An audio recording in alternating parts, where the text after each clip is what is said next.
My name is Adeleke. You are all welcome to our home. I'm the father of I have 5 children, 3 boys and 2 girls. David Adeleke, that you all know as Davido, is the baby of my family, is the last born. And I'm calling this press conference. This is my ever first time of addressing the press. And for just one single reason. I'm not on the social media, but I'm sure those of you in the social media will have been inundated with all kinds of talks about almost every year this thing, keeps coming up regarding one little girl called Adeleke that lives in Ibadan. That Kemi has continually alleged that Kemi lawyer has continually alleged that David is the father of the little girl. To start with, let me put it on record that I have 14 grandchildren, and I'll tell you the story about Adeleke and what has happened since I received a letter in 2014 from a lawyer in Ibadan alleging that my son David got somebody pregnant and abandoned the person with the child. And I'll tell you what the actions that I took immediately and what. But the reason why I call this press conference is for us to address. I'm not even sure if it's legal for someone to impersonate a minor. This Kemi lawyer has been after my son David for many years. Everything she says about David is always negative, trying to put him in bad light, with the public. This that I'm about to read to you is what I received from the sister to Anu's mom that lives in Abuja. I'm not going to mention her name, but she's in communication with me. When this happened, she was the first, because I'm not in the social media. She saw the thing that was supposedly written by her niece, and then she sent this to me. Say, "Good afternoon, sir. So I hope your day is going well. I just saw this on a blog post. I just wanted to clarify that the account is not run by me, Ayo, or my mom. The account is run by Kemi lawyer, whom we have cut ties with years ago. I really do not know why she keeps posting these things, knowing fully well that we are no longer in communication. We have reached out to her several times to stop posting anything about Anu. I'm sorry if this embarrasses your family in any way." And immediately I saw this, I called David. I said, "David, have you seen anything in the social media?" He said a lot of things, that this woman has started again. And I've always told David to ignore this woman, because someone that her own son, her own biological son, has come out to the general public to say that it disowns her, she's no more her mom, she's crazy, she's that. So if her own son can say that about her, why should we bother about what she says about David? That was why I've always told David, just ignore her, and move on with your life. So when I received this, and I'm on YouTube, I've seen all kinds of things people have been saying, and I just said, look, maybe this might be a good time for me, as head of my family, to say our own side of this story. Like I said, I have 14 grandchildren. So what will one more do? Is it that I will not be able to afford to do things for her, or bring her into my family. But there's science, DNA. If you say you are my granddaughter, and the science has proven that you are my granddaughter, I will gladly accept her. So let me tell you the story of how I got to know about Anu. I received it. This is the document. I received this in the mail.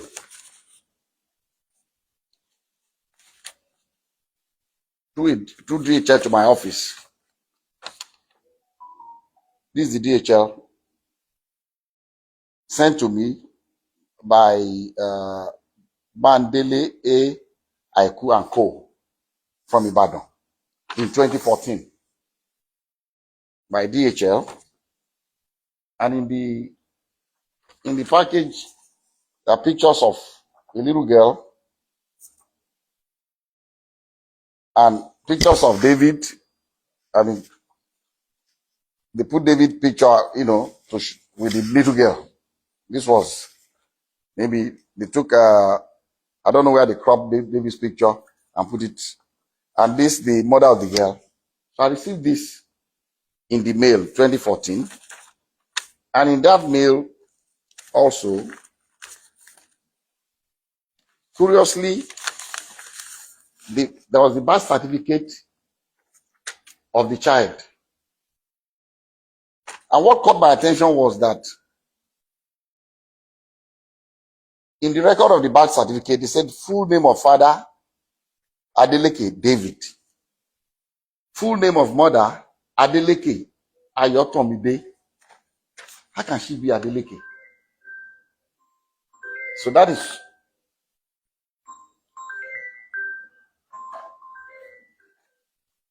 that caught my attention. And then also in that DHL package was this letter from the grandmother of Anu, with her telephone number. I'm going to still show everybody up close so you can see everything. And he wrote, "Dear sir, I know you and your family are in good health and your work is thriving well because the Lord has been good to you, so I do not expect otherwise. Sir, I'm a widow with 2 daughters. I lost my husband 13 years ago and have single-handedly raised both of them with the help of God, but still haven't been, but it has been very challenging. Early last year, my eldest daughter, Ayotomide, informed me that your son, David Adeleke, was responsible for her pregnancy. Their meeting occurred when your son came to Ibadan for a show, so many times that your son is indeed the father of her child. She put to bed on November 19, 2013, and gave birth to a baby girl. So I'm not trying in any way to extort you, but to ask that your son steps up for paternity tests to confirm and take full responsibility of his daughter. I'm also not asking your son to marry her at all. Contained in this envelope are pictures of the baby and my daughter. Sir, I know you are a God-fearing man, and I plead with you for the sake of the pain that the widow goes through to raise our children, that you give me a quick and favorable response. Thank you, and God bless you." Immediately I saw this letter, even before calling David, before telling David, about this letter, I called this woman and I said, "Look, I've not spoken to my son yet, but I'm going to speak to him. But I'll suggest to you to give me your address in Ibadan. I'll send my driver to come and know where you live. But I can assure you that if this girl is my granddaughter, you have no problems with me. I will welcome her into my family happily." She was happy. She gave me her address. I gave the address to my driver My driver went to Ibadan the next day to know exactly where they live. And I told her that, look, the hospital that I use in Lekki here is an Indian hospital, Vedic hospital. That's where I do my checkups and everything. And that I can ask the hospital to arrange for a DNA test. So when I went to the hospital, I went there myself. The hospital told me that they don't actually do the DNA test in house, but there's a clinic that they partner with that they will invite to take samples of both the child and the father. But these samples will be sent to South Africa for analysis. A laboratory in South Africa, because it's not done in Nigeria. I don't think they have a lab in Nigeria that can do the DNA analysis. And I said, okay.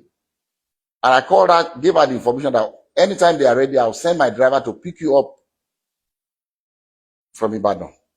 So on the appointed day, I sent my driver to Ibadan very early.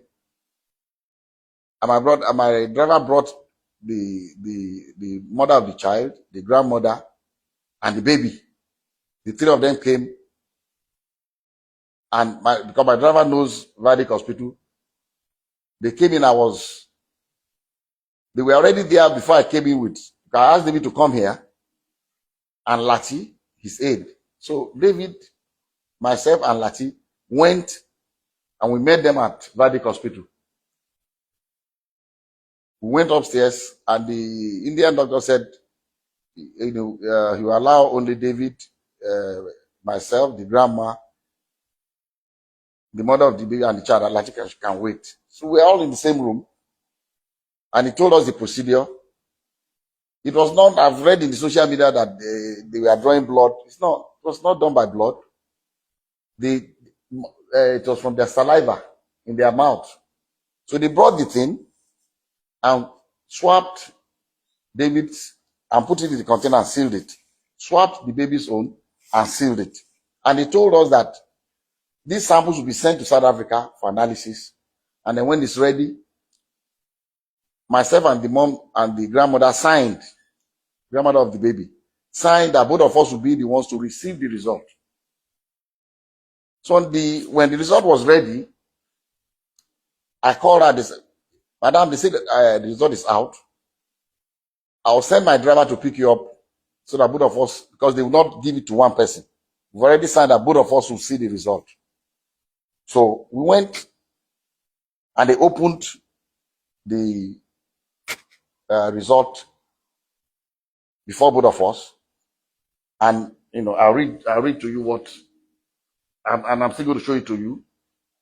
I'll show you all the other ones that we did also, but I can only show it to you, but I will not allow you to copy it because of one reason. Number one, it's very dangerous for someone's DNA profile to be in the public. Dangerous for David for one reason. Somebody can use it to frame him. If somebody commits a crime tomorrow and they say, they've taken sample of saliva or blood or whatever, or a sperm or what, in case of rape, and the police comes out to say this is the DNA profile of the person will go to jail. So I cannot share. I'll let you see it, but I will not allow you to copy his DNA. The portion that shows the result without the DNA profile, I'll show you can copy that. And at the same time also, I cannot legally share with you the DNA profile of that innocent little girl, Anu, because she's a minor and I don't have the permission of her parents to share her DNA. So we have to be very careful. But anyway, I'll show you the result for you to just see. And so they opened this was the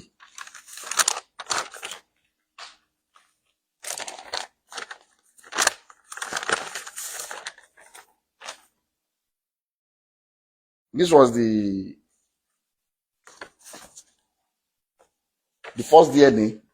This is the original copy that I was giving one, and the grandma was giving another one.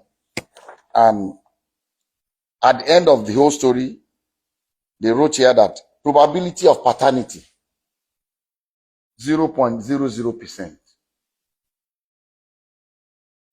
And the mom asked the lab guy that, what does this mean? He said, it means that David is not the father of this child. And she was really disappointed. She broke down. She was crying, the grandmother. And then, okay, I skipped a point. When we first got to Vadic Hospital with David, and David saw the girl, David told, he said, Daddy, I've never seen this girl before. And what I told David, I said, look, I don't want to listen to you. Whether you've seen her before or not, all I want is this DNA test. I don't want to know the story. I don't know what happened. I don't want to know. As if this girl is our child, I'm taking her. That was settled. And David was, asked the girl, have you seen it? I said, stop, don't talk to her. So that would be, it's like you're harassing her. Don't. So the girl was very quiet. Girl, she didn't say anything. She kept quiet. So we went. So the mom was disappointed, was crying that the result was not what she expected. And I told her, I said, look, people can make mistakes.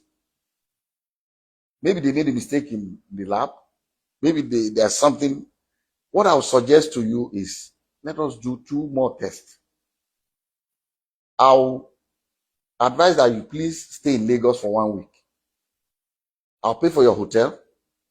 Since the baby is here, the mom is here, the 3 of you should stay. Find 2 more reputable places. I don't know where else. This is the only place I come that can do this DNA test in Nigeria. So that I can go there and do it before. So I gave some money to my driver. Go and get the hotel. Make sure they are comfortable. Give them some money to keep. And if you want a driver to drive around, fine.